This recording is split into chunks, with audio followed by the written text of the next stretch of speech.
Muito bem, sejam todos bem-vindos aí a mais um vídeo. Nós estamos agora na matéria de mundo contemporâneo e para alimentarmos aí mais uma vez as nossas videoaulas, eu quero que vocês compreendam o que é o mundo contemporâneo. Iniciarei aqui a apresentação de slides com uma imagem bem sugestiva. Tudo que é produzido neste mundo contemporâneo tem uma finalidade, um porquê e um resultado final. Tá? Esse vídeo ele vai ficar um pouquinho longo porque nós vamos passar aí pelos mais variados aspectos daquilo que é a globalização, o que veio a ser este mundo contemporâneo e por onde passa aí todos os aspectos, né, deste mundo contemporâneo. Então nós temos aí Disney, Edison, GE, Nokia, Coca-Cola, Starbucks, McDonald's e Ford e tantas outras empresas multinacionais de diferentes países que nos levam a compreender o que de fato rege esse mundo contemporâneo, que são aí questões econômicas. Quando eu falo de questões econômicas, eu falo exclusivamente do dinheiro, né? Então tudo que rege a economia gira em torno dessas grandes multinacionais que levaram aí talvez a alma de muitas pessoas por conta do consumismo exagerado. Então tudo isso tem muito a ver com o tema a ser estudado, tá? Antes de tudo, nós precisamos compreender o que significa globalização. Em conceito histórico, né, ideológico e dentro das questões do dicionário, a globalização é um fenômeno que ocorre onde ocorre as mais variadas interações neste mundo que se diz globalizado, em que nós podemos dizer que é um processo que ele acontece de maneira social, econômica, promovendo todo esse processo de integração dos países. Quais países? Todos os que participam essencialmente desse contexto de globalização. Mas, professor, o que é globalização de fato? É simplesmente o fato de nós termos aí as notícias dos mais variados países, nas mais variadas localidades do mundo, ao alcance de um clique, tá? Então na tela do seu smartphone, na tela do seu computador ou em qualquer tela que você venha utilizar para se informar, para se manter informado, tá? Então todos os governos se utilizam desse processo de globalização para implantarem a sua política econômica, porque de acordo com as políticas econômicas é que nós teremos aí o sucesso ou o fracasso de um determinado governo. A globalização é um fenômeno cultural acima de tudo, econômico e cultural. Por que quando eu falo econômico eu ligo diretamente a essa questão cultural? Porque a nossa cultura hoje ela depende muito desse conceito aí de globalização. Agora que nós já compreendemos o que é globalização, ela advém de onde exatamente? Nós vivemos até meados de 1991 um mundo bipolar, onde você tem de um lado o capitalismo, no mapinha aí vocês podem visualizar o bloco capitalista na cor azul, tá? Então os países aliados aos Estados Unidos, eles são capitalistas. De um outro lado, o bloco comunista, socialista, liderados pela União Soviética. Até 1991, nós temos todos os processos que levam à bipolarização deste mundo. Quer dizer então que esse mundo não era globalizado? Engano seu. Esse mundo era inteiramente globalizado. A diferença é que quando nós falamos em globalização, nós estamos falando em integração econômica. Essa interação econômica, ela não se limita exclusivamente a um aspecto da vida social do homem, mas exclusivamente a todos os aspectos que envolve essa vida cotidiana de todos os seres humanos em qualquer lugar do mundo. Significa que essa ordem bipolar, ela foi alterada exatamente a partir de 1991 com a queda da União Soviética por uma ordem multipolar. Então, como vocês podem enxergar nessa imagem, nós temos aí vários polos, onde esses polos são interligados e essa interligação, ela nos leva a esse conceito de multipolaridade. O que é o mundo multipolar? É um mundo onde, teoricamente, nós temos vários polos de poder diferentes. Esses polos de poder podem ser caracterizados através das grandes potências mundiais, liderados, é claro, pela superpotência que é os Estados Unidos da América.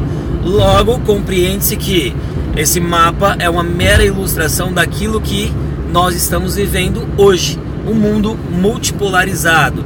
Mas o que significa isso de fato, um mundo multipolar? Nós temos, sob a liderança dos Estados Unidos, grandes potências econômicas no mundo inteiro.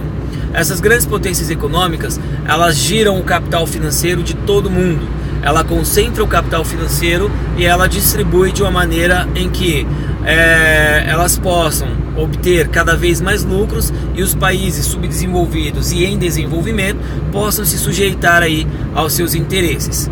De acordo com as práticas deste mundo contemporâneo, nós podemos compreender o seguinte: tudo isso é resultado da industrialização que aconteceu lá entre os séculos 16 e 18, levando a sociedade a um outro patamar. Historicamente falando, você pode considerar o seguinte: essa bipolaridade existente a partir de 1945, com o término da Segunda Guerra Mundial, e consequentemente, através dessa bipolaridade entre capitalismo e comunismo, gerou um grande fluxo de capital, onde as novas tecnologias foram se desenvolvendo e as grandes potências mundiais, elas visavam um domínio econômico e político cada vez maior.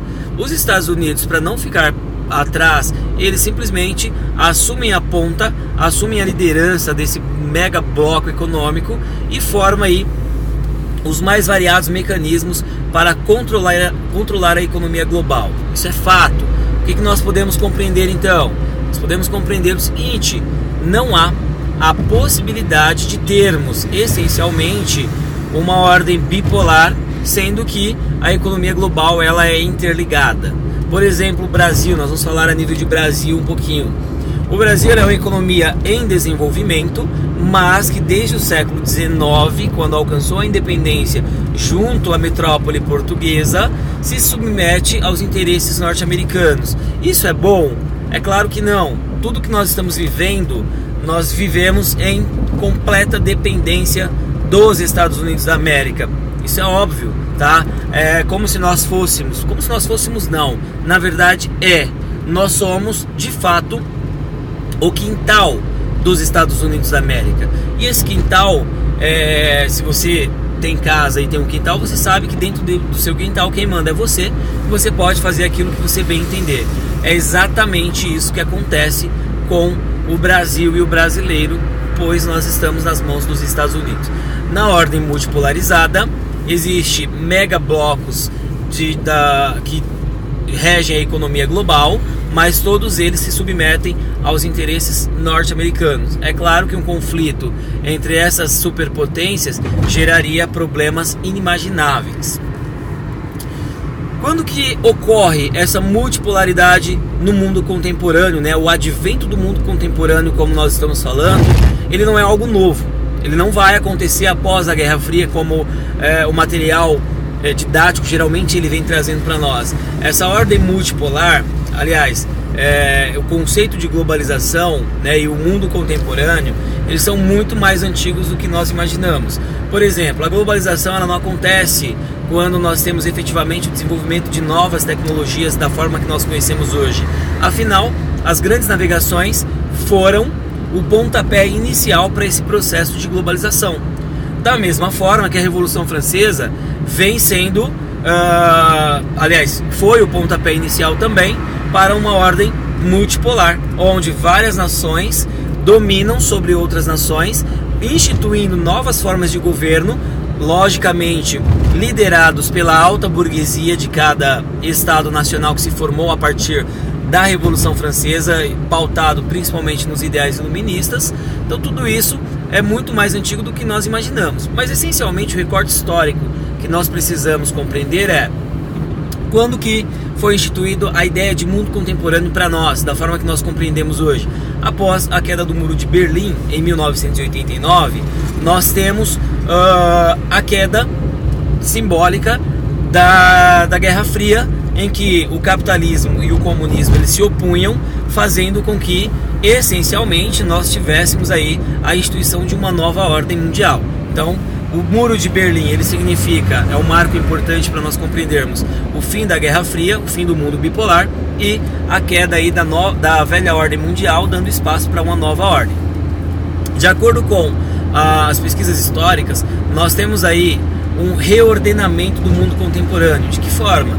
Quando nós pensamos no mundo bipolar, por exemplo, a União das Repúblicas Soviéticas Socialistas é um mega bloco de países onde todos eles são subjugados aos interesses da Rússia. Então os russos durante muito tempo dominaram essa economia, subjugando aos seus interesses todas as outras nações. Esse novo reordenamento, ele vem tendo como resultado as independências dessas nações que faziam parte desse mega bloco.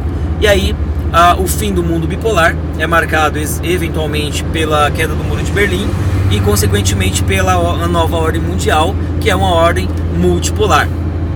Além de todos esses processos de independência, nós temos aí a formação desses megablocos econômicos, agora não mais pautados no comunismo, e sim pautados no capitalismo.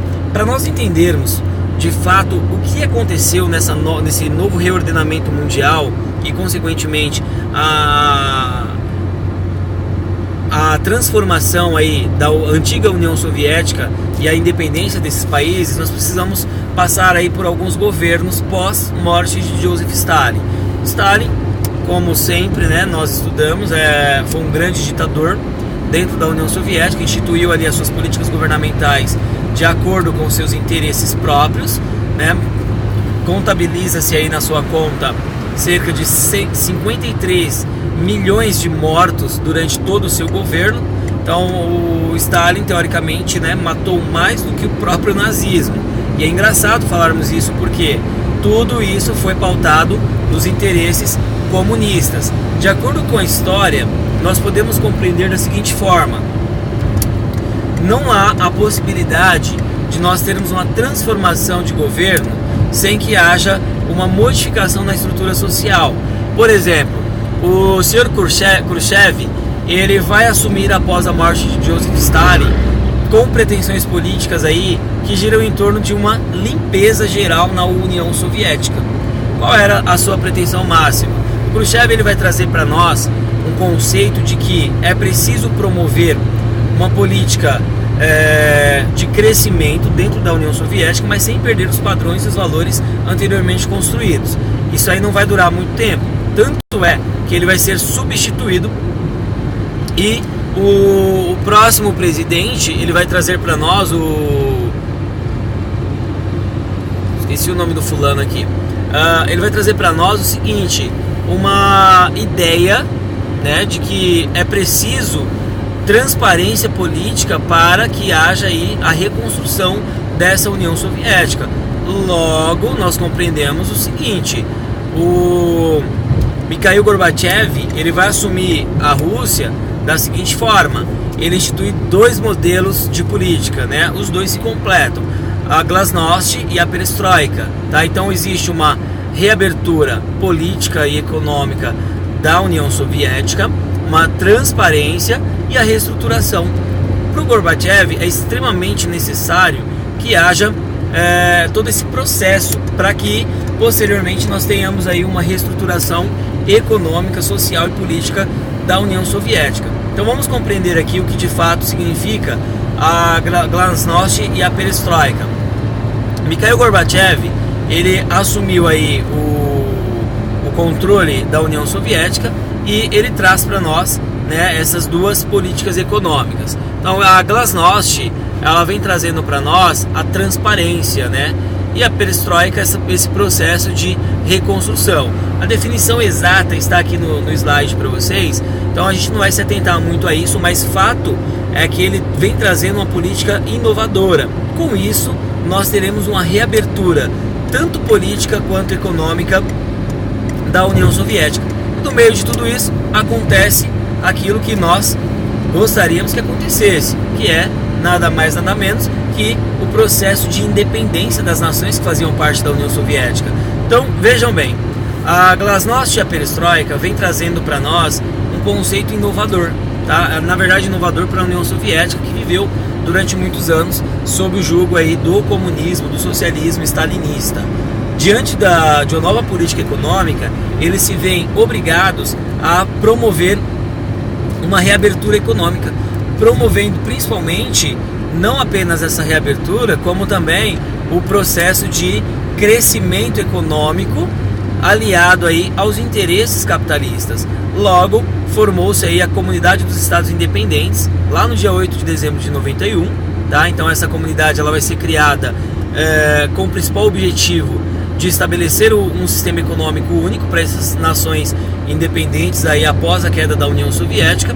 E os primeiros integrantes desse bloco vão ser aí a Rússia, a Bielorrússia e a Ucrânia. Então são 3 nações independentes que formam aí essa comunidade, tá? Diante disso, o processo de crescimento, né, e de independência das nações que se envolvem em todos esses conflitos, ele passa também, né, por uma reestruturação. Por exemplo, as independências elas precisavam essencialmente passar aí como nós falamos, né? A independência ela gira em torno do quê? Da formação de uma economia que não se limite aos interesses de uma metrópole, como era anteriormente. Então aqui na imagem você pode ver a Sérvia na Europa, né? Então existem muros cercando essas nações recém-independentes. A Sérvia em Kosovo. Então nós temos aí um processo de independência que não torna tão independente assim. E o país de Kosovo dentro da Sérvia, que está fechado. Por que está fechado? Porque ainda não houve todo o processo de reabertura econômica de uma maneira a diretamente promover aí a unidade tanto territorial, quanto política, quanto econômica dessas nações independentes dentro da União Soviética, tá? Logo, a Europa Ocidental, né, aliás, o leste europeu, ele vai ter uma nova configuração em seus países. Então todo esse mega bloco aqui formava a União Soviética. Agora você pode perceber, segundo o mapa, que existem países independentes entre aspas, tá?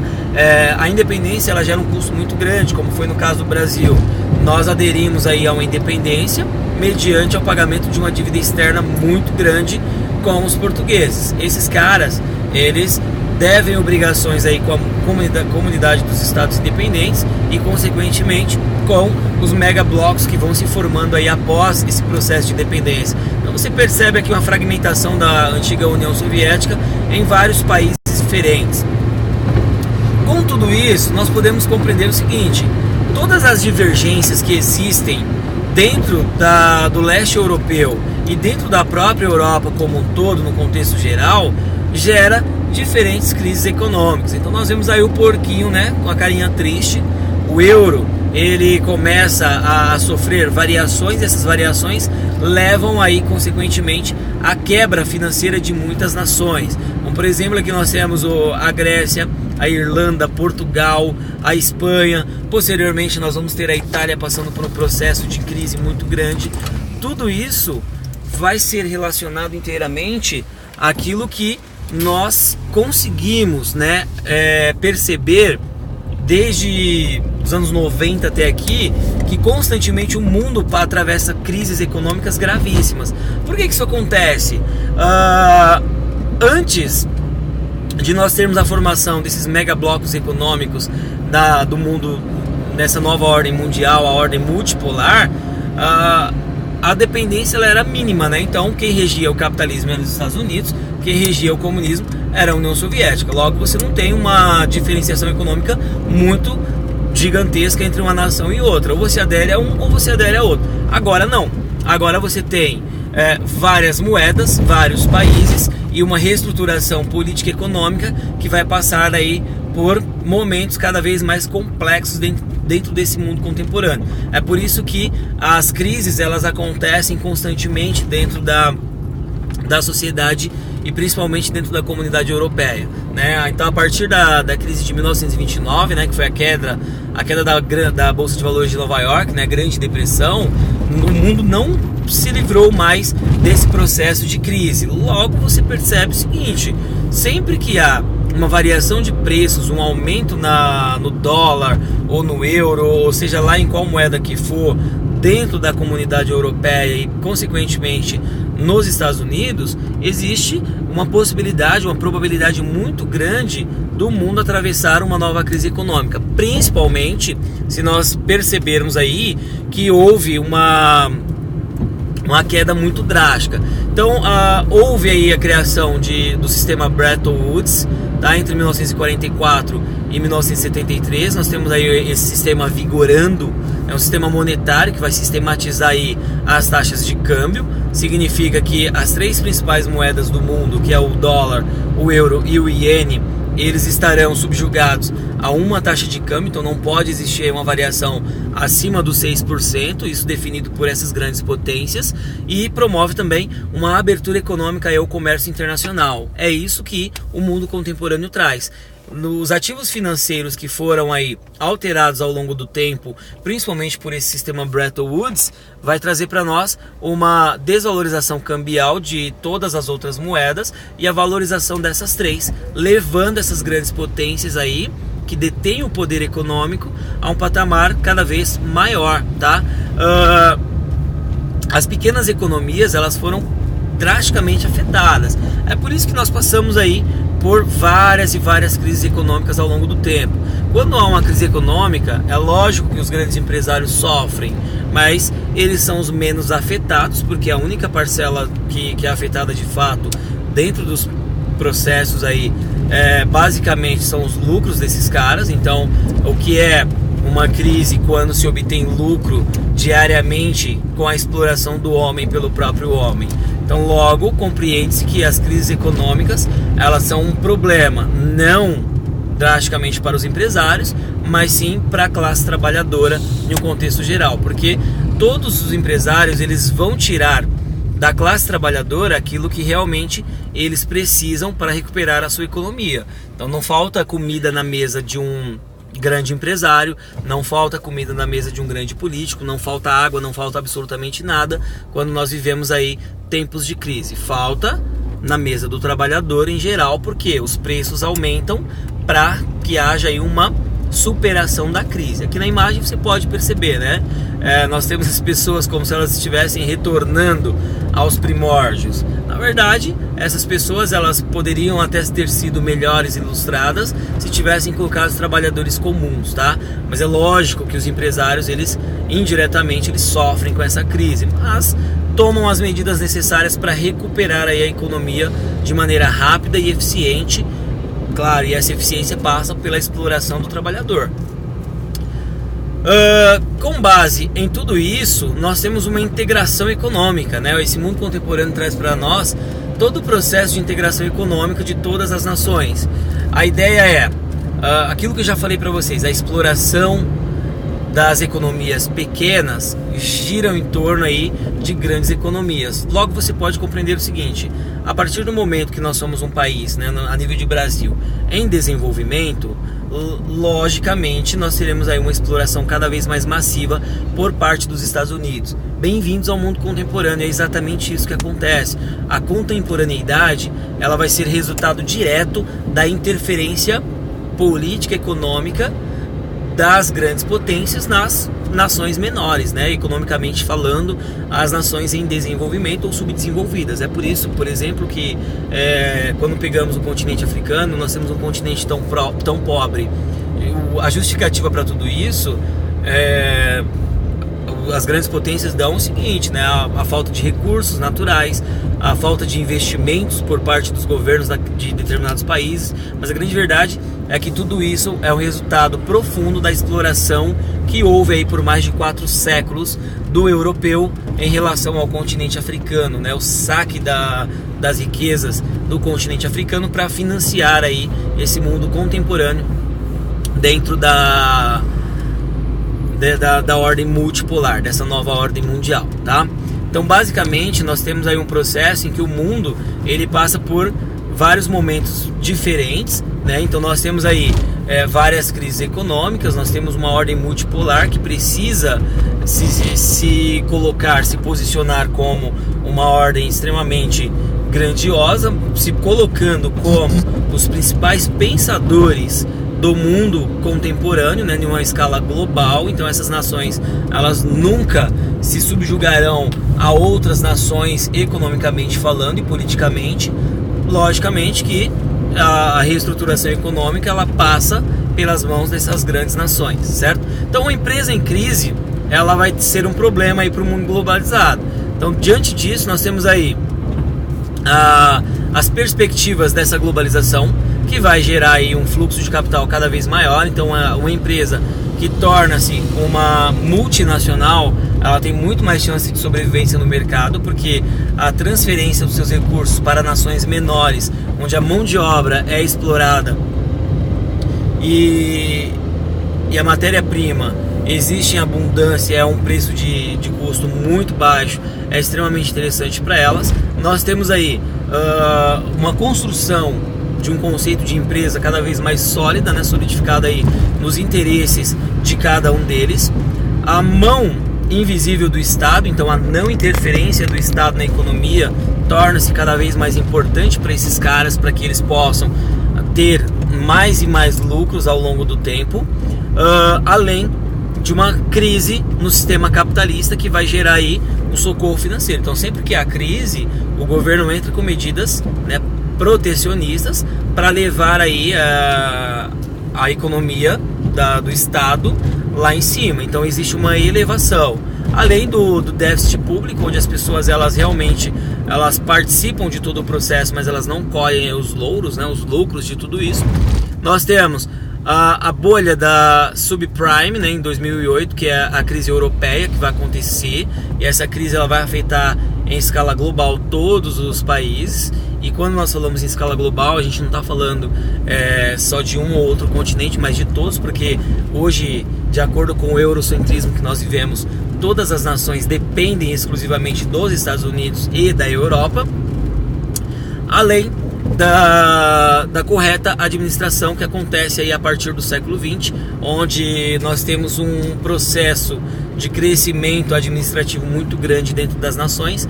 Então você tem aí os especialistas, né, os economistas tomando conta de tudo isso, e neste mundo contemporâneo nós chegamos aí ao processo em que as nações subjugadas elas começam a oferecer respostas imediatas para essas grandes potências aí, através de quem? Do terrorismo. Terrorismo para quem? Né? A gente tem aí os mais variados sistemas de comunicação que mostram que esses caras que promovem ataques a sedes de governo, né, a praças públicas lotadas de pessoas, a prédios, são terroristas. Mas na verdade nós temos que ter um conceito e uma mente aberta diferente do que nos é apresentado pela mídia. Que você pode ver o tio Sam, né? Quer o seu apoio. Para quê? Para combater o terrorismo. Que terrorismo é esse, né?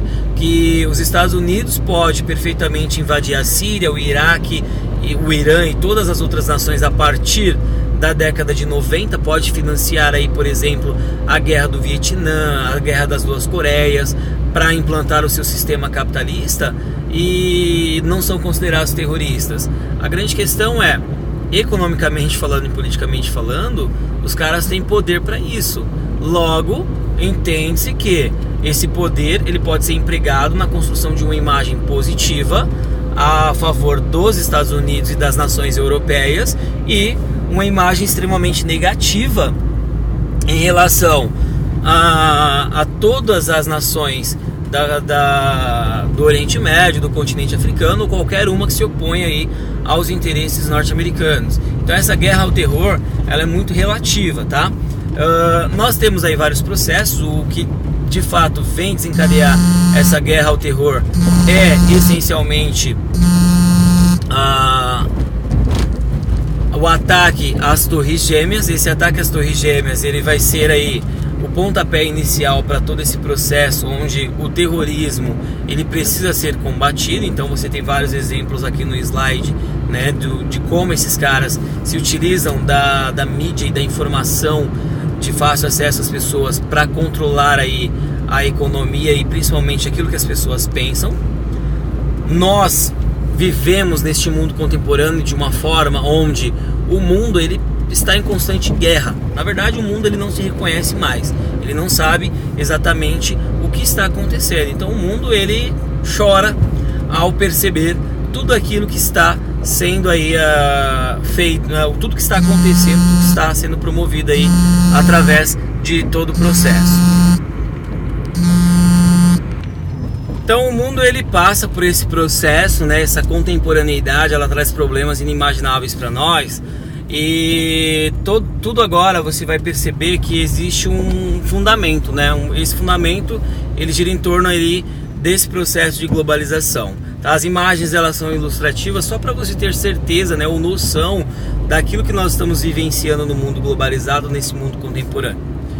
A necessidade aí de curtidas no Facebook é o resultado imediato desse mundo contemporâneo. As pessoas elas não vivem mais sem que haja aí uma necessidade, né? Eu costumo falar que isso é alienação, onde tudo que você faz precisa ser postado nas redes sociais, seja no Facebook, Twitter, WhatsApp, Instagram e tantas outras, para que você possa adquirir aí a aprovação do público. Quem é seu público? Todas as pessoas que estão aí fazendo parte desse meio social que você está inserido. Nós temos aí um tempo que ele não é mais gasto com qualidade, né? Hoje nós perdemos muito tempo com as mídias sociais e não nos importamos efetivamente com aquilo que realmente importa, e talvez seja por isso que muitas das nações elas passem por problemas estruturais dentro da política, como a corrupção, por conta dessa falta de qualidade no tempo, né? As famílias estão sendo destruídas por falta de tempo, e se a gente for contabilizar todos os problemas causados aí pelo tempo gasto de má qualidade, nós vamos passar aí pelo menos umas 40 videoaulas de 3 horas cada uma, listando aí esses problemas. Então o tempo que você tem, ele precisa ser empregado com qualidade em coisas de qualidade, não apenas em redes sociais, tá? Então esse é mais um efeito imediato da contemporaneidade, onde as tecnologias elas vêm para ficar e elas transformam o dia a dia de cada ser humano. A qualidade do seu sono, né, é afetada por conta de tudo isso. Você passa a ter o seu sono de maneira aí controlada, não mais de acordo com tudo aquilo que você tinha anteriormente, mas essencialmente a sua vida ela é controlada por horários. Esses horários eles são malucos, né? Então os celulares, os meios eletrônicos acaba controlando aí o seu tempo de sono. Até nisso nós temos aí a certeza de que interfere diretamente. Nós não lemos mais bons livros porque tudo está ao alcance de um clique. Então você pega resumos de maneira direta e você não se importa se aquele resumo ele é de qualidade, você não se importa se tudo aquilo que de fato está escrito é verdade necessariamente dita. Então você acaba perdendo o hábito da leitura porque tudo está muito pronto ao alcance da sua mão, né? É muito mais complicado e complexo você ler um livro e compreendê-lo do que você pegar aí tudo mastigadinho na internet, né? Então qual foi a última vez que você leu um livro, né, de papel propriamente dito? Quando você pegou um livro que você leu na íntegra, que você conseguiu entender o conteúdo dele? Tá muito difícil hoje, cada vez mais raro, né? Uma expectativa aí que todo o material produzido no papel seja substituído por mídias digitais. Então é um passo, um grande avanço, mas também é uma forma de controle aí das grandes potências dentro desse mundo contemporâneo. Quais são as nossas reais necessidades? Nós estamos presos aí a tudo isso e muitas vezes não colocamos as nossas reais necessidades como prioridade. Nós colocamos tudo que é supérfluo como prioridade e acabamos nos esquecendo daquilo que realmente importa. Não precisamos mais pensar, porque o pensamento pronto vem da televisão, vem do Facebook, vem de tudo aquilo, tá? Então a TV ela já mostra exatamente como você deve pensar, como, o que, por quê. Então ela te dá todas as respostas. As mídias sociais também te dão todas as respostas para que você não tenha dor de cabeça, né? Eu falo para os meus alunos o tempo todo que pensar dói, tá? Por que pensar dói? Porque pensar é um processo muito complexo, não é para qualquer um, tá? Anteriormente era para qualquer um, mas nesse mundo globalizado e contemporâneo que nós vivemos, o ato de pensar causa efeitos, né? Existem algumas contraindicações, né? Então se você tem preguiça de pensar, saiba que dá trabalho. Então se realmente você quer permanecer com um pensamento completamente superficial a respeito dos mais variados assuntos da vida, permaneça da forma que você está. Qual foi a última vez que você teve um encontro com amigos de verdade? Né? Então essa imagem ela é bem sugestiva, porque nós nos encontramos, e eu falo isso por experiência própria, nós nos encontramos e muitas vezes estamos aí conectados, não nos desconectamos para absolutamente nada. Então os amigos, eles são imaginários, né? São amigos dentro das redes sociais, porque basicamente relações interpessoais, olho no olho, já estão quase extintas dentro dessa sociedade contemporânea. O cérebro, ele não é mais utilizado, então por isso nós temos aí um desuso do cérebro, né? Então essa imagem também ela é bem sugestiva no que diz respeito aí à extração do seu cérebro. Ela já vem tudo montadinho, tudo prontinho dentro de uma tela de smartphone e você fica apenas clicando, né? Dinheiro ou amor? A escolha é sua, né? Então você pode escolher aí na sua vida aquilo que você quiser. Você pode escolher ter dinheiro ou amar. Na verdade, eu acho que dá para ter os dois se você fizer da maneira correta, mas é muito complicado. Então a escolha ela é... A imagem aqui é para uma mulher, né? A escolha é para uma mulher e para um homem também, né? Mas assim, se aplica a todos os campos da nossa vida. Isso é muito relativo, né? Mas é mais uma das coisas que nós estamos perdendo. As experiências reais da vida, elas estão sendo substituídas por experiências dentro das mídias sociais. O encontro de verdade não acontece mais, né? O olho no olho, cara a cara, o fato de você se apaixonar até acontece, né? Mas são raros. Depois de 2, 3 semanas de namoro, você já está de fato vivenciando essa cena que a imagem mostra para você. Quando você pensa de modo diferente, né? Digamos assim, de modo antiquado, como essa imagem vem sugerir, você é taxado aí como defeito de fábrica. Por quê? Porque agora tudo é bem moldado, né? Tudo é muito bem estruturado para que você siga um padrão, né? Um padrão Mary Kay de ser. E aí quando você coloca aí uma ferramenta que anteriormente era extremamente comum em suas mãos, é como se você estivesse com defeito, né? A imagem também ela traz uma sugestão muito clara e simbólica para nós, mas de algo que acontece no nosso dia a dia. Tempo, como nós sabemos, desde a industrialização, ele é considerado como dinheiro. Então, quanto mais você dormir, menos dinheiro você ganha. Uma má notícia aí para quem é da classe proletária: quanto mais você trabalha, mais imposto você paga. Então significa que o seu tempo é dinheiro, sim. Para quem? Para os grandes empresários. Para você, continua na mesma. Então não faz diferença, certo? Nós trocamos, né, os relacionamentos por tudo isso. Aqui vai uma imagem bem sugestiva, um pouquinho até pesada, né? Mas é a realidade da sociedade nos dias de hoje. E aí o mundo ele entra em colapso, porque as pessoas elas estão preocupadas com tudo aquilo que está acontecendo, mas acontece que o tempo todo promovem aí questões onde nada de fato vai acontecer da maneira que realmente era para acontecer. Aqui fica 2 sugestões aí, né? 2 frases de Nelson Mandela e Mahatma Gandhi para vocês. Espero que tenha sido muito proveitoso. Que Deus abençoe cada um de vocês e que vocês possam pensar aí nessa vida, neste mundo contemporâneo, de uma maneira mais interessante e mais produtiva. Até a próxima. Fiquem com Deus.